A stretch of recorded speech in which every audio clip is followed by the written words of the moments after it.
Hi guys, আজকে একটা ভীষণ লেজি সানডে। আজকাল আমি চেষ্টা করি সানডে করে ডিপ ক্লিনিং করার। আগে আমি কখনোই এসব করতাম না। ইদানিং আমার এই জিনিসটা খুব ভালো লাগছে, ভীষণ থেরাপিটিক লাগছে। আজ সকালবেলা আমি কোনো রকম আমার নিজের টেক কেয়ার করতে পারিনি। আর যেহেতু সপ্তাহে একটা দিন এই সানডে, তাই এই সানডে যদি একটুখানি নিজের যত্ন না করা যায় তাহলে সারা সপ্তাহে তো কোনো যত্নই করা হয় না। এরকম আজকে স্নান করে উঠে খেয়ে আমি শুয়ে পড়েছিলাম। আমি হেয়ারটাকেও পর্যন্ত ব্রাশ করিনি।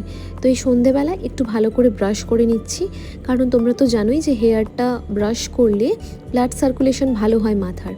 তো চলো এবার হেয়ারটা টাই করে নিই, কারণ আমি একটু ফেসে নানা রকম জিনিসপত্র লাগাবো, তো হেয়ারে যাতে না লাগে তাই জন্য প্রথমে একটা ক্ল্যাচার দিয়ে নিচ্ছি, আর এরপরে আমি একটা হেয়ার ব্যান্ড ইউজ করে নেব যাতে সামনে কোনো রকম চুল না আসে। অনেক দিন হয়েছে আমি পার্লার যেতে পারছি না, বা আরবান ক্লাব থেকেও ডাকছি না। আমার আইব্রো আপার লিপ অবধি আমি করতে পারছি না। তো আজকে ভাবলাম যে ঘরেই করে নিই, না হলে না একদম কেমন যেন লাগছে, মানে মুখটা ক্লিন লাগছে না। আর আইব্রো আপার লিপ না থাকলেও তোমার একটা অস্বস্তিও লাগে, তো সেইটা চলো আজকে করে নেওয়া যাক। ঘরে করব মানে ফেশিয়াল রেজার দিয়ে করব। আমি ইউজুয়ালি ফেশিয়াল রেজারটা খুব কম ব্যবহার করি, আমার খুব একটা পছন্দ নয় ফেশিয়াল রেজার ইউজ করা, কিন্তু এখন মানে বিপদে পড়েই ইউজ করছি।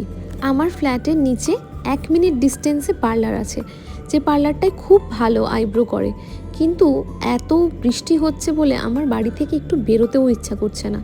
তো তাই জন্যেই আমি এই ফেশিয়াল রেজারটা দিয়ে আজকে ইউজ করে নিচ্ছি। পরে এই দিন 15 পরে যখন সময় পাবো তখন যাব পার্লারে। আমি বিয়ের পর থেকে ফেশিয়াল করিয়েছি মাত্র একবার। আগেও যে খুব ঘন ঘন করতাম তা নয়, তবে বছরে 2-3 বার তো হয়েই যেত। আজকাল একদমই ফেশিয়াল করা হয় না। তার থেকে বরং আমার মনে হয় যে প্রতিদিন যদি স্কিনের যত্ন নেওয়া যায় সেটা অনেক উপকারী। তবে আজকাল আমি একদমই স্কিনের যত্ন নিতে পারি না। ইনফ্যাক্ট রাতে শুধু যে কোনো ময়শ্চারাইজার লাগিয়ে শুয়ে পড়ি। আগে প্রপার নাইট ক্রিম সব কিছু ইউজ করতাম। তাই আমি আবার স্টার্ট করব আমার প্রপার নাইট স্কিন কেয়ার রুটিনটা, কারণ আমি দেখছি আমার স্কিনটা খুব খারাপ হয়ে যাচ্ছে।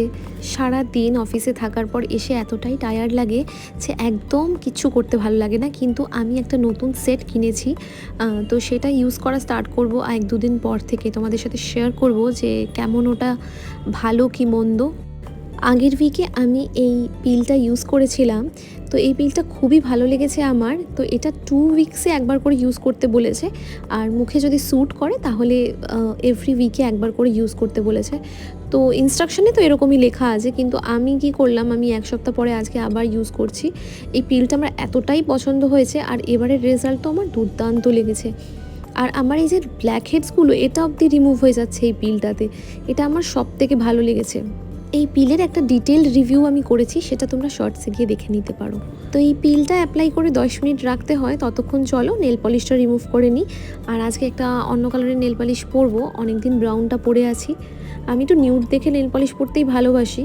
ব্রাউনের দিকে যে শেডগুলো হয় সেটাই আমি পরি ইউজুয়ালি, অফিসে ওরকম টোনই ভালো লাগে। আচ্ছা দেখো তো ফেস ওয়াশের পর তোমরা বুঝতে পারছো কি না যে অনেকটা আমার মুখটা ফ্রেশ লাগছে?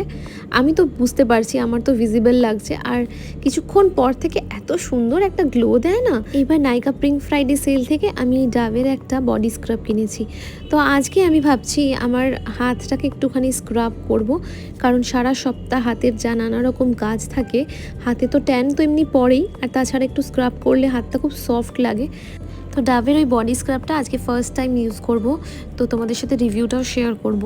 ও আচ্ছা বলে দিই, এই পিলটা ইউজ করলে কিন্তু আজকে কোনো রকম ফেস সিরাম বা কোনো রকম ময়শ্চারাইজার ইউজ করা চলবে না।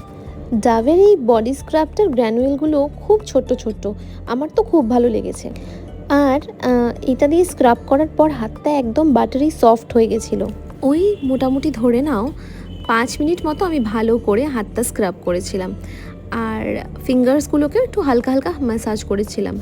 আচ্ছা তোমরা শুনলে না অবাক হবে যে আমি কোনোদিন পার্লার থেকে ম্যানিকিওর বা মানে প্রপার যে প্রফেশনাল দিয়ে ম্যানিকিওর কোনো দিন করাইনি আজ অবধি। আর ওই যে জেল নেলস ওটাও একবারই করিয়েছিলাম। এক্সপিরিয়েন্স আমার এত খারাপ যে আমার মনে হয় নিজের ন্যাচারাল নেলসটা গ্রো করা অনেক বেটার। নেলস করলে দেখতে ভীষণ অ্যাট্রাকটিভ লাগে আমি জানি, কিন্তু আমার মনে হয় যে আমার হাতটা তখন একদম অকেজো হয়ে যায়, আমি কোনো কাজ করতে পারি না তখন। আর সব থেকে বেশি আমার যেটা প্রবলেম হয়, আমি তো লেন্স পরি, মানে যখন আমি চশমা পরি না তখন আমি লেন্স পরি। তো ওই লেন্স পরতেও আমার প্রচণ্ড অসুবিধা হয়। কোনো কাজ করার সময় নখ দিয়ে প্রেশার দিতেও প্রচণ্ড প্রবলেম হয়। আর সব থেকে বড় যেটা, যে ন্যাচারাল নেলসটা একদম খারাপ হয়ে যায়, নরম হয়ে যায় আর প্রপারলি গ্রো করে না।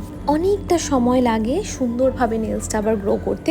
তাই জন্য আমার মনে হয় ন্যাচারাল নেলস যদি তোমরা কেয়ার করে রাখতে পারো তাহলে সেটাই ফার বেটার। আর সুন্দর সুন্দর নেল পলিশ পরে নিলেই আমাদের নখগুলো কিন্তু ভালো লাগে। হ্যান্ড ওয়াশ করার পর হাতটা এতটাই সফট হয়ে গেছিলো বলার মতো নয়। হাতটা এখন মুছে নিচ্ছি ভালো করে, আর একদম শুকনো করে নিয়ে আমি এবার নেল পলিশটা নিয়ে বসবো। একটা সুন্দর দেখে কালার পরবো আজকে। আর আজকে একটু ভাবছি যে লাইট কালার কিছু পরবো, আমি তো সবসময় ব্রাউন কালার পরি, তো আজকে এই লাইট কালারের একটা নেল পলিশ পরলাম, অ্যাকোয়া কালারের। কেমন লাগছে হাতটা? আর এটা ফেসেস ক্যানাডার একটা নেল পলিশ। আর এই ছিল আমার সানডে বিউটি রুটিন। তোমাদের কেমন লাগলো তোমরা কমেন্টে জানাতে ভুলো না। Tata, take care.